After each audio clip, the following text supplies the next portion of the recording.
Welcome to the Leafy Podcast, helping real estate investors and entrepreneurs grow. Say hello to your hosts, Jennifer Glorick and Brian Price, founders of Leafy Legal Services, teaching you how to protect your assets, grow your business, and manage your wealth. Let's start the show. Hi, everyone. Welcome to Leafy Podcast. Thank you so much for joining us today. I'm Tammy, the podcast manager. And on the line with me today, I've got our hosts, Jennifer Glorick and Brian Price. They are from Leafy Legal Services. And I will go ahead and pass it on to them. They've got an excellent show planned for us today. So, hey, guys, how's it going?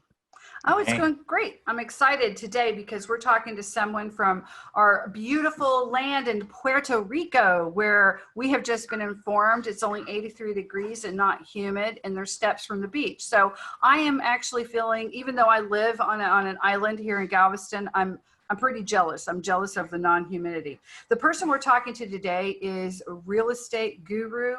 They do commercial, industrial, multifamily. Their dad was a builder and their mother was a third generation real estate agent. So growing up, he watched what they were doing. He watched them take properties, build them, turn them into like warehouses, get rent on them. And then he was able to move into this space, and wow, what an expansion that he has done. So I want everybody to welcome to the show Shannon Robnett. That's at shannonrobnett.com or myverticalequity.com. Anyway, Shannon, welcome to the show. I'm so excited to get to talk to you and find out about your story. Thank you so much, guys. It is a pleasure to be here. And yes, the weather is beautiful. Awesome. Well, I appreciate you being here on the call today. And yeah, it's awesome. It's so why don't you give us a little more details of what you do and how you kind of got into the niche that you had? I know you had some influence from your parents, but how have you kind of taken that and kind of made it your own? Well, you know, I've been involved in real estate development and construction my whole life, as you guys said in my intro. But you know, where I've kind of customized that is I saw at a very early age that development had a different sway to it. It had a different niche to it. And I began to scale properties. I started my first development project when I was 20 years old. I didn't put a $500 earnest money on it that was just any earnest money. It was my only $500. I was able to sell that property to someone I knew, rezoned, and was able to make a quick well, it was about a 200% turn on my earnest money. And so I saw how that could work, and I began to scale that, and I began to use investor friends of mine, people that I knew, loved, and trusted, that we could do some of these deals.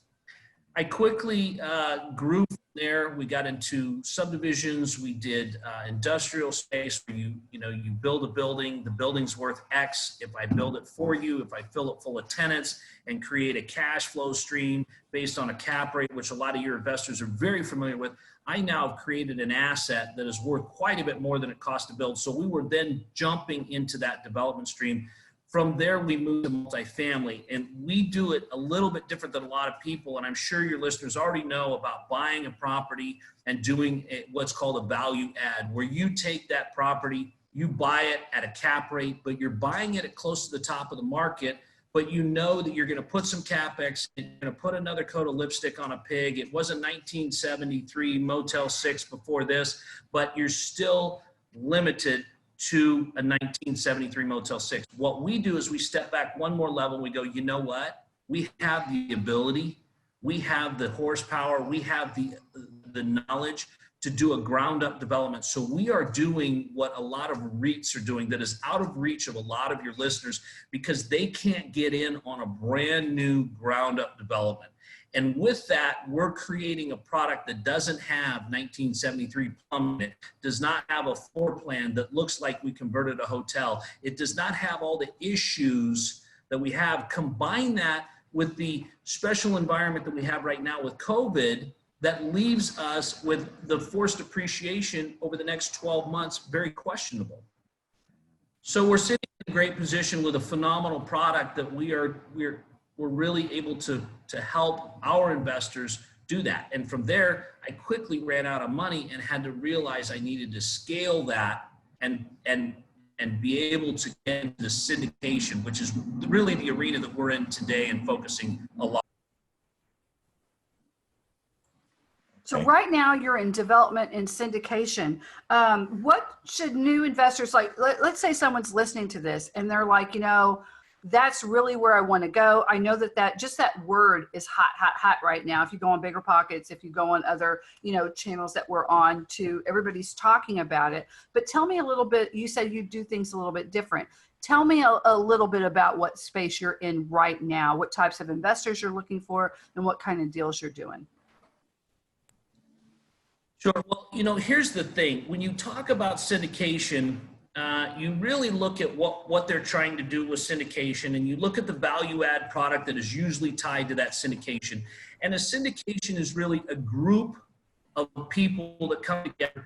You've got a capital amount that needs to be raised. You've got some things you need to do, and they're going to acquire the property, they're going to improve the property, and then they're going to hold the property for usually somewhere between 7 and 10 years, and somewhere around the 4-year mark, they're going to refinance it. People are going to get some or all of their cash back, but they're really not making a substantial amount of money. They're maybe getting a 5% return on the first year, cash on cash. They're getting into a 7 or 8 or 9% cash on cash maximum, but it's not until year 7 or 8 that they're selling the property and maximizing what they do. And so what they do in a syndication, you bring the people that are looking for growth. You combine them with people of a different age group who are looking for the mailbox money, and you try and blend that product to be sexy enough for the growth capital guys, but stable enough for the guys that are looking for the monthly mailbox money so they can go golfing every time. The problem that happens with that is you're trying to pacify everyone, and you can't. So what we've done in our group is we've said, hey, listen, there is phenomenal growth in just building, filling, and selling that product. So let's take people from a tax advantage situation and let's make them like what we've got. Let's not involve the guy that wants to golf in 3 days a week with the cash flow scenario. Let's just look at growth. So our main client is someone who is using an IRA, a self-directed IRA, or a non-qualified IRA, or some sort of tax advantage situation. They're coming to us, they're putting their money with us. And I'll give you an example real quick. We've got a 36-unit project that we're breaking ground on July 6th. And that project cost $5.2 million to build. The CBRE appraisal on the project is $6.4 million. So we already know that at the end of the day, there's a little over $1 million to be made if we can build it and we can stabilize it at the rents that the market sustains today. Now, when I say today, that appraisal is 6 months old, so we're well into some rent appreciation. So we've got this project to do. We are going to take 9 months to build it. We're going to take 3 months to fill it. So inside of a period of 12 months, we will have $1 million return on $1.8 million in capital. I'll let you guys do the math on what kind of returns we're talking about here. Mm-hmm. Yeah, that's amazing. It's good. But our people aren't worried about, well, now I got that kind of money and now I got to pay taxes on it, because we've already coached them, like a lot of your clients that come to you and say, I'm tired of paying all these taxes. I'm tired of having a partner in the IRS that's eating more at the table than I am. I'm tired of working so hard for him. And so if we're in a non-qualified or even a qualified self-directed IRA, you're taking 100% of that profit back into yourself. So you're in growth mode, stay in growth mode. Then once we're done with that and we've stabilized the product, then we move that, we sell that at the agreed upon price, which is spelled out in all of our documentation. We sell that at the agreed upon price for another syndication that involves the gentleman that wants to golf 3 days a week. So now we've gone to a stabilized product. There's no need for forced appreciation. There's no additional CapEx needed because we didn't realize this thing is sitting, it's covered in lead-based paint, or the window panes are there, or like you talked about before the show, your conditioner's on your last leg and you didn't figure that in. So now you're constantly spending money, which is torpedoing your returns. And now you're getting the capital you want because you have brand new, and the 10-year window that we're talking about is an easy peasy thing because you got a brand new roof, you got brand new doors, you got energy efficient windows. You are 100% in the zone to collect nice cash flow, 9-10% return, and capture the upside. but there's no waiting period. There's no guesswork by the time we acquire it in the second syndication. So that's kind of our secret sauce. I know it's a little bit lengthy, but that's our secret to why we're different than most. Yeah, no, that's good, because there's a lot of people who get into those. I mean, we have horror stories from podcasts that come in, and it's the exact same scenario. We took this over. It was going to be so great. We got this great thing. The inspections went well, but then, contractor comes in, and there's like some major problem that went underneath the radar of the inspectors. And before you know it, you're running at a loss. And so when you're building up from yourself, it's a lot different than that. You don't have to worry about that stuff. You have different problems, but a lot of people would consider them better problems. What attracted you originally to this space? Well, like I said, or like you said in my intro, I grew up at the kitchen table with questions like, Dad, why are we selling this? My parents would sit down at the kitchen table, and this is the problem when you have a builder father and a realtor mother, and they work together in business. So the conversations around the table were, I was talking to somebody today, and they're looking for a new warehouse, but they don't want to rent, they want to own. And my dad says, well, that's funny. I drove by this piece of property that's for sale, and I was looking at it thinking, gosh, I'd like to build a new warehouse. And so then I learned at I think about 11 or 12, what a 1031 is, because Dad was saying, well, if I sold that, Mom says, well, I got the client. Pretty soon I'm watching a deal unfold on a legal tablet before dessert happens. And so I never really knew anything else. 1993, I'm trying to go to college. I'm working at a coffee shop to pay my insurance bill. I'm doing at the time, which was called just being broke. I had 3 weeks, and now the millennials renamed that a house hack, right? Now it's got a really cool term when I just called being poor. But I'm sitting there doing that, building houses. And so I realized that real estate was my future, whether I liked it or not. And so I jumped in and I began to pursue that. And I quickly learned I didn't really like dealing with homeowners because, of certain items, and it was always about, an opinion and this and that. So I got into the commercial space really easy. I built police stations. I did city halls, a lot of medical, but the warehouse was where I really started to cut my teeth with the cap rate idea, where I could build a warehouse for $1 million. I could put tenants in it and create that cash flow. And in a period of time of about 12 to 18 months, I could make that warehouse worth $1.5 million to sell. And so now I took myself out of the bid phase. I'm not a 4-bid general contractor, but I have a whole component where we build everything that I say. So now, like you said, with your horror stories of the GC comes in because you have these guys that in the last 12 months they are miracle workers. They've understood the syndication model,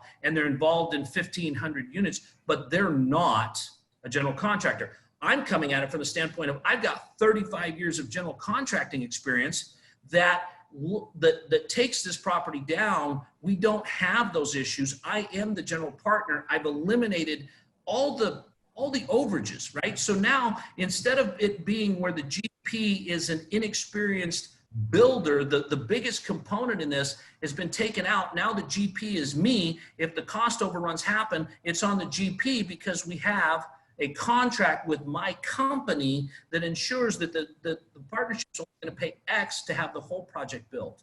It's very simple, but the get there, it only took me 30 years to get here. So I apologize if I'm a little bit late. Got here. Yeah, that's interesting, because I know that a lot of times when people are worried about new development, they're worried about cost and things like that, is that it can really get out of hand. So it's kind of your secret sauce is basically, what you're doing, and you keep a tight hold on that. Is that kind of how you're able to do new development so successfully? Well, yeah, not only that, I live by a different code. I'm not here to make my money on the backs of everyone else. I'm here to get everybody to the finish line. But in that, I've used the same contract for most of my life. Most of the guys that are working with me today started working with me when I was a kid. And so I'm not so much in a situation where I'm out for low bid. I'm out to the market, and I'm depending on this guy to perform. I've never met him before. I've never done business with his company, but I like this number, and we're going to do this change order stuff. We don't deal like that. We deal a design build. But here's the thing, and here's the security for my investors. As a general partner, I have more to gain than any of my investors financially from each project. Okay, as you know, with a GP, you're taking the most risk, you're getting the most reward. Right. But since we're hiring my company and we have a guaranteed maximum price on the contract, then we know that if there's a cost overrun, it will come from the contractor and the general partner. So that never has an opportunity to trickle into the LP side of things, where we're having a capital call. That's the nightmare that y'all have heard about, right? The capital, the dreaded capital call, where all of a sudden, we didn't anticipate the asbestos that's in here, and we were just going to redo the popcorn ceilings, but now we've got abatement problems, and that's going to cost us $150,000. The general partner doesn't have any capital to throw in the game. The limited partners, then it's put on their backs, and they're sweetened the pot a little bit. That's all eaten. That's all spelled out, that is all taken care of in the guaranteed maximum contract that my company handles. That then it's a conversation between myself as the general partner and the general contractor. Yeah, that really answers a lot of questions, because I know people think about the risk of that, because there are these terrible stories of where everybody is investing and then the markets go up and markets go down. You may not have enough for the general call, or that's not a risk that you think is acceptable with this type of property. And then on the other side, knowing from an investor standpoint, you've worked with the same people for years and years, it makes a really big difference, because it's just consistency. Really, that's it. You want to see consistency, and it's just so much more risk when you're out there going from town to town, hiring all new people. You just never know. So from an investor standpoint, I appreciate what you're building right there, because that makes the biggest difference, is when you have a team that like and trust, that are working with you, and it makes the consistency a whole lot better. And it also sweetens the pot for the investors, because you have less wiggle room. It's all about risk. Business is risk. Nothing is 100%. But when you're vetting a business, these are the questions you should ask, because every single one of them is a one little point of risk that you can check off and go, ooh, this makes me feel a little bit better. Ooh, this makes me feel a little bit better. And at the end of the day, you feel really good about something, then the return's most likely going to be pretty good with it, And that's the other thing you look at, is you look at the mitigation of the risk versus reward. And when you can mitigate those risks with the setup that we have, the way that we've got it structured, and then you also have the reward there, and you go, wow, for the reward, the risk is worth taking. And that's where we've tried to dial it in and not blend two different kinds of investors into one pot.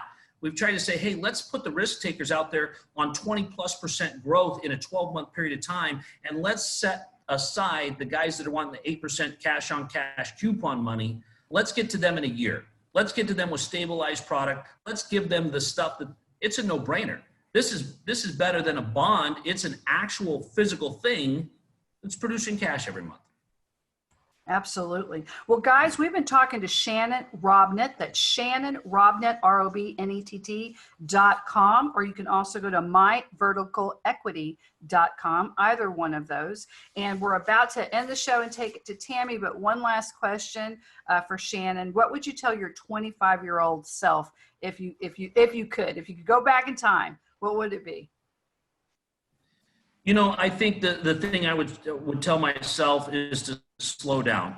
I get here. You worked so hard, and one of the things that I found is that some of the things that were too good to be true were, if I'd slowed down and done a better job of vetting myself or vetting the project or these kinds of things, I probably would have still gotten here. In fact, I would probably be ahead of where I'm at if I just slowed down, looked at the risk versus the reward, looked at who I'm involved with, looked at all the lessons that life has taught me, the bumps and bruises. And instead of looking at the old guy in the room at 25 years old at, basically my age now, and saying, gosh, if that guy had the horsepower I had, he would not turn this deal down. And look at it from the point of view that says, gosh, that guy is looking at this through experienced eyes, and maybe I should slow down and look at it the way that he's looking at it, not get involved in some of the things that have been circles where I've learned the horror stories. I've been through that. Yeah. And maybe that would have helped me not get stuck in that whirlpool. That is really great advice. I really absolutely love that. That is, just slow down, take your time. You'll get there, because, fear and just that piss and vinegar, pushes you through when you're young. Anyway, well, thank you so much, Shannon, for being here and for speaking with us. And it's time for Tammy to wrap us up and tell everybody how they can get more information.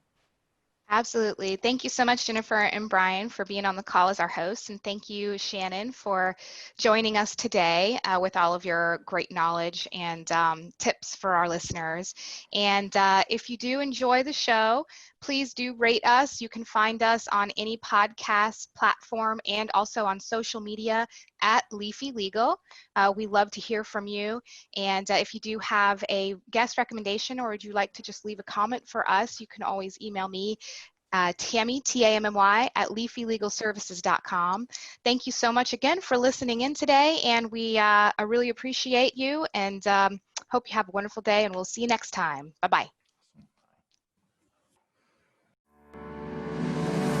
Attention real estate investors and entrepreneurs. Did you know that real estate investors are a primary target for lawsuits? According to the National Survey of the Court data, 25% of Americans risk being sued in their lifetime. However, if you are a real estate investor, you have a 95% chance of being sued in the next 20 years. Leafy Legal Services helps you protect your assets and strategically grow your business and wealth. Leafy Legal Services are experts at the Series LLC and Delaware Statutory Trust, two of the newest and most ideal legal structures for real estate investors. Leafy Legal Services have the most personalized and affordable solutions for setting up LLCs. Property owners are always at risk when it comes to their assets. Anonymity is so important. If you own just a rental house and you own your home, you have to protect yourself and your properties from any potential legal issues. Leafy Legal Services have the right solutions to make sure you are happy and feel secure.